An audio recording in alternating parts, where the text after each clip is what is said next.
Sneha steel and furniture centre Salgare. आमच्याकडे steel भांडी, संसार उपयोगी साहित्य, sofa set, furniture, cooler, dining table, आटा चक्की व इतर साहित्यांचे एकमेव ठिकाण एक, व्हरायटी अनेक। आता शुभ मुहूर्ताची सुरुवात सलगरेतील स्नेहा स्टील मधील खरेदीनेच।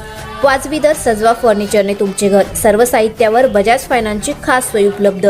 स्टील भांड्यांना 5 वर्षे गॅरंटी, तर फर्निचर साहित्यास किडवाळीपासून लाईफ टाइम वॉरंटी। खात्रीशीर खरेदीसाठी मिरज पूर्व भागातील एकमेव ठिकाण Sneha steel and furniture centre Salgare. आमचा पत्ता रवींद्र वस्त्रनिकेतन शेजारी सलगरे। संपर्क 90 96 25 91 38। प्रत्येक बातमीतील घटनेच्या वास्तविकतेची तुलना थेट पाहत रहा चांगली अपडेट। कर्नाळ गावच्या हद्दीत सुरू असलेली गावठी हातभट्टी पोलिसांनी उद्ध्वस्त केली।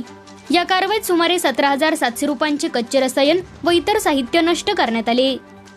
पोलीस निरीक्षक संजीव झाडे यांच्या मार्गदर्शनाखाली पथक माधवनगर परिसरात गस्त घालत असताना माधवनगर ते कर्नाळ रस्त्यावरील सिमेंट फूड फॅक्टरीजवळ ओढ्याकाठी कोळसा व लोखंडी बॅरलच्या सहाय्याने बेकायदेशीरपणे गावठी हातभट्टीची दारू तयार केली जात असल्याची माहिती मिळाली। पोलीस पथकाने तात्काळ घटनास्थळी धाड टाकली। पोलिसांची चाहूल लागताच तेथे दारूभट्टी चालवणारे 2 संशयित फरार झाले। पोलिसांनी परिसराची पाहणी केली असता जमिनीत गाडलेले 200 लिटर क्षमतेचे 2 लोखंडी बॅरल आढळून आले। त्यामध्ये 400 लिटर गावठी दारूचे कच्चे रसायन व इतर साहित्य असा एकूण 17,700 रुपयांचा मुद्देमाल मिळून आला। मानवी आरोग्यास घातक व अपायकारक असलेले हे रसायन व इतर साहित्य पोलिसांनी जागेवरच नष्ट केले।